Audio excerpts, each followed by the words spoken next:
Supreme court का आईनी bench मुतहरक हो गया। 18 में से 15 मुकदमात नाकाबिल समात करार देकर खारिज कर दिए। माहौलियाती आलूदगी से मुतालिक मुकदमात में अहम रिमार्क्स दिए। आरिफ अलवी को सदर बनाने के खिलाफ दरख्वास्त की सुनवाई भी की।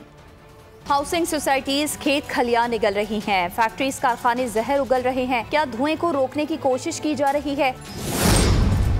आईनी बेंच एक्टिव हो गया। माहौलियाती आलूदगी से मुतालिक बेंच ने रिमार्क्स दिए कि देखें पंजाब और इस्लामाबाद में स्मॉग के सबब क्या हालत हो गई है। जस्टिस नईम अख्तर ने कहा हाउसिंग सोसाइटीज सब्जा खा गई, काश्तकारों को तहफ़्फ़ुज़ फराहम किया जाए। बेंच ने आरिफ अलवी को सदर बनाए जाने के खिलाफ दरख्वास्त पर दोबारा नोटिस जारी करने की हिदायत जारी कर दी। दूसरी जानिब आईनी बेंच ने बेबुनियाद मुकदमात पर दरख्वास्त गुजारों को मजमूई तौर पर 60,000 रुपए के जुर्माने भी आयद किए। बेंच ने गैर मुल्की खवातीन से पाकिस्तानियों की शादियों पर पाबंदी की दरख्वास्त 20,000 रुपए जुर्माने आयद करके खारिज कर दी। जस्टिस मजहर ने रिमार्क्स दिए कि अगर ऐसी दरख्वास्तों को सुना तो ये दरख्वास्त भी आ जाएगी कि शादियों से रोका जाए। जस्टिस मंदुखेल ने रिमार्क्स दिए कि 60,000 मुकदमात ऐसे ही मुकदमात के सबब ज़ेर इल्तवा हैं।